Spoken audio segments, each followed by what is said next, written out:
Hey everyone! Thank you for joining me again this week.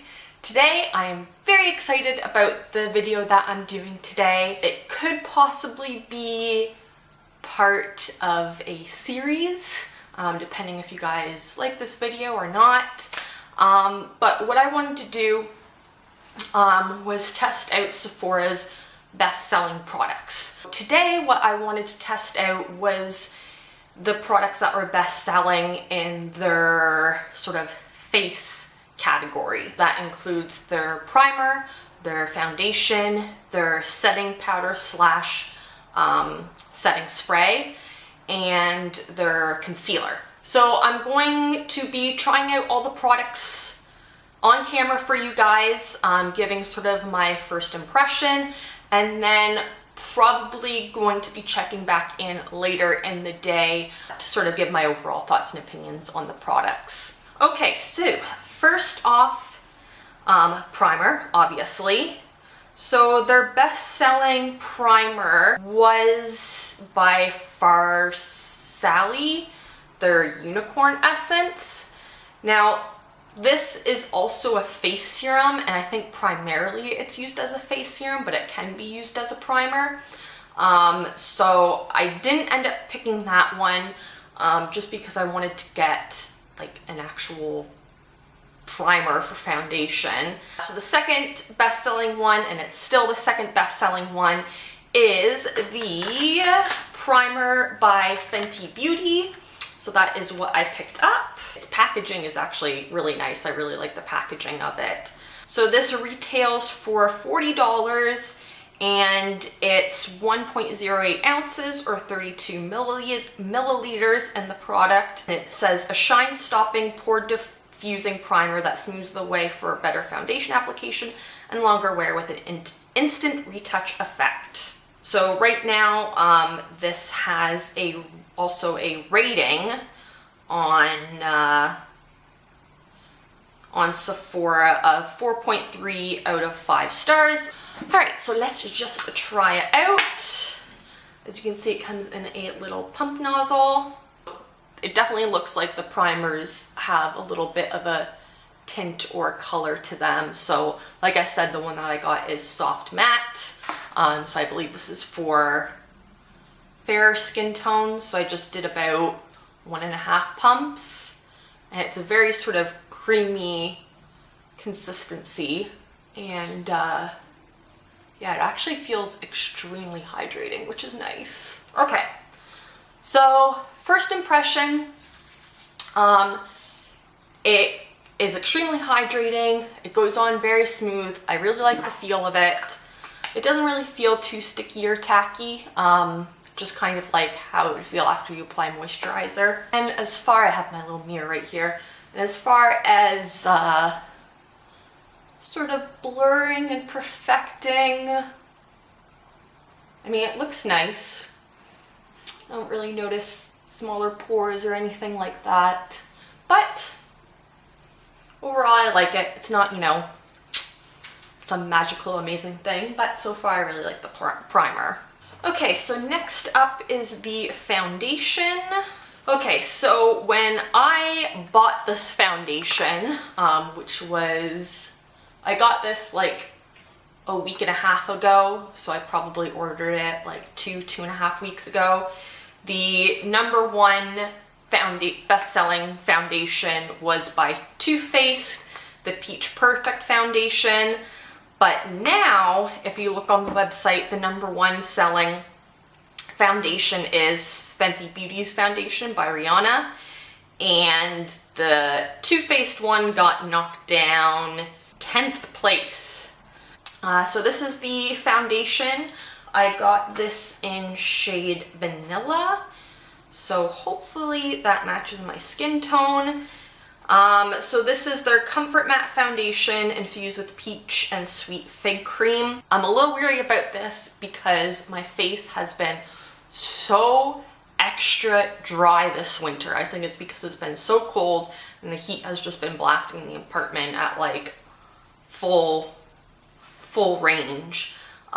So I'm a little hesitant using a matte foundation, and it might sort of skew the results. So if you tend to have more normal to oily skin, you know, this doesn't work for me, maybe it will work for you.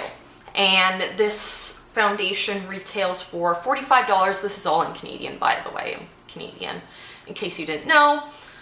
So yeah, so retails for $45, and it is 48 milliliters or 1.6 fluid ounces. And it has an overall rating on Sephora of, again, 4.3 out of 5 stars. It says that it's medium coverage. It has a matte finish, a 14-hour wear, comfortable matte foundation for a flawless looking complexion. So it actually has a little pump in the tube, which I like. Oh no. This is way too dark. What the heck? Why is this so dark? I got vanilla. It says very light with neutral undertones. How is this very light? This is also not blending out very easily.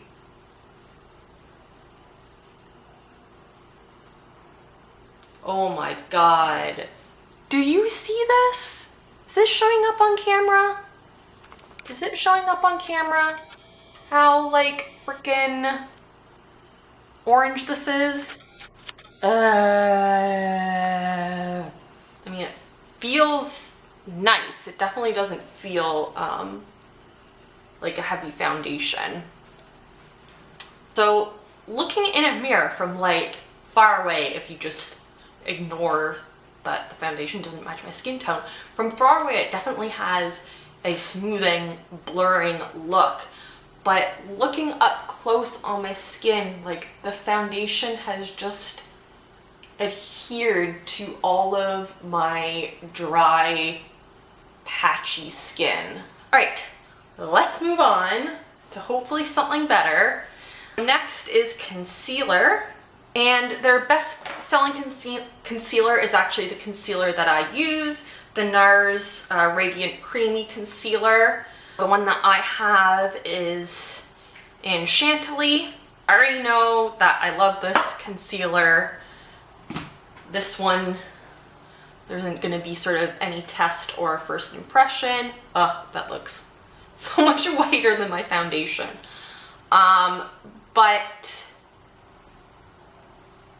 I will say that once this concealer is done, I won't be purchasing it again, just because NARS was cruelty-free and now it's not cruelty-free, I believe because they wanted to sell in their makeup in China, which I do not support. For the Radiant Concealer, they have 21 shades, definitely more variety of shades. This retails for $37. It's 0.22 ounces or 6 milliliters. It provides medium to full buildable coverage and corrects contours, highlights, and perfects. And for the reviews on Sephora, again, it has 4.3 out of 5 stars. And I've noticed that it's really good at not sort of creasing in my under eyes.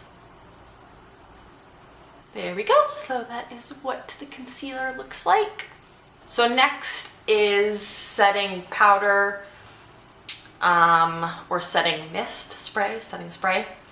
The one that I picked up, and it is still the number one best-selling setting spray / powder on Sephora, and it is Laura Mercier's translucent loose setting powder.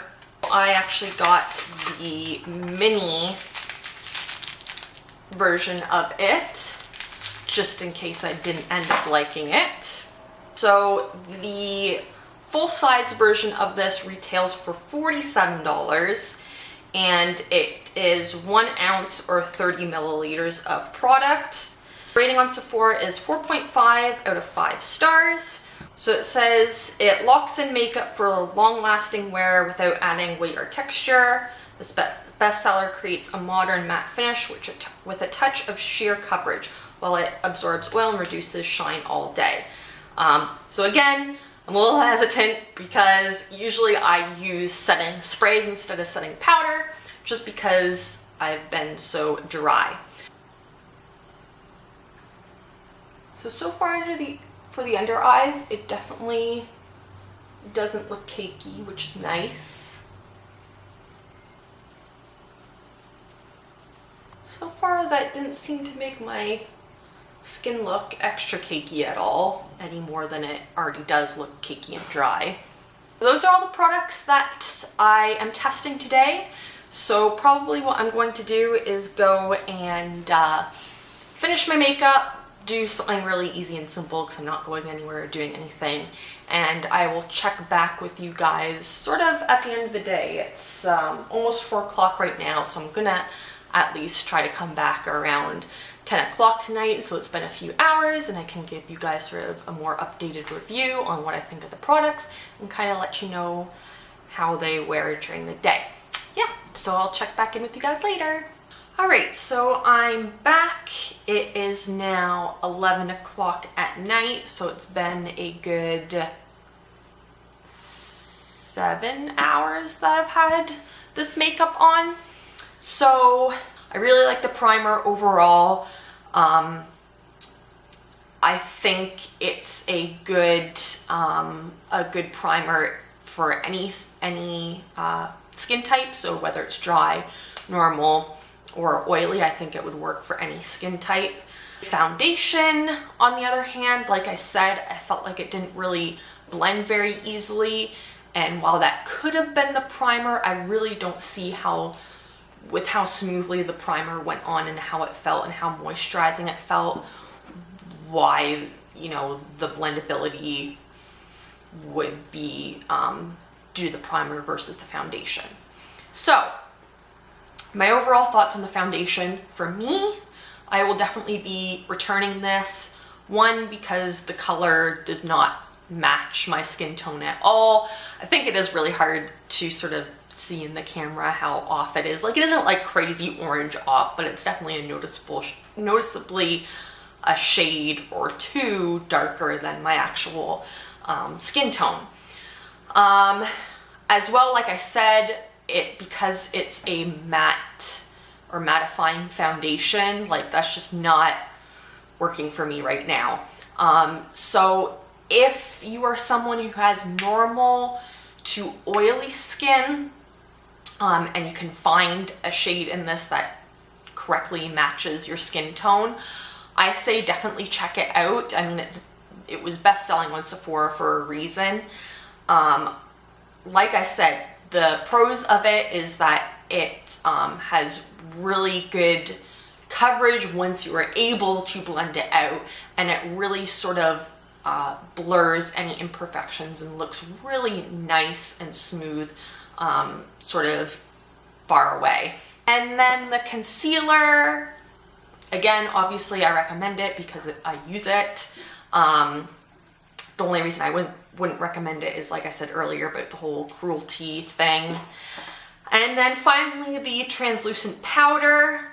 You know, I wasn't really able to see how well it performed just because I had so much dryness and matte, but it really didn't cake the makeup up even more, which was what I was worried about using a matte foundation. And it really made my under eye concealer like last. Like, that has not budged at all either, hasn't creased at all, anything. Like, it looks perfect. So I definitely think this will be something that I probably use more in the summertime when my skin tends to be a little bit more on the oily side. Usually in the winter time, I like to use setting sprays versus setting powders. So that's it. I really hope you guys enjoyed this video. Like I said, I think I might want to make this a series. So let me know down in the comments below what you want to see next. And maybe even doing the best-selling skincare products of Sephora as well. So if you like this video, then make sure to hit the like button as well. And let me know if you want to see me do other videos like this, doing Sephora's best-selling products. I really enjoyed doing this video for you guys today, and I thank you for joining me today, and I hope to see you all next time. Bye!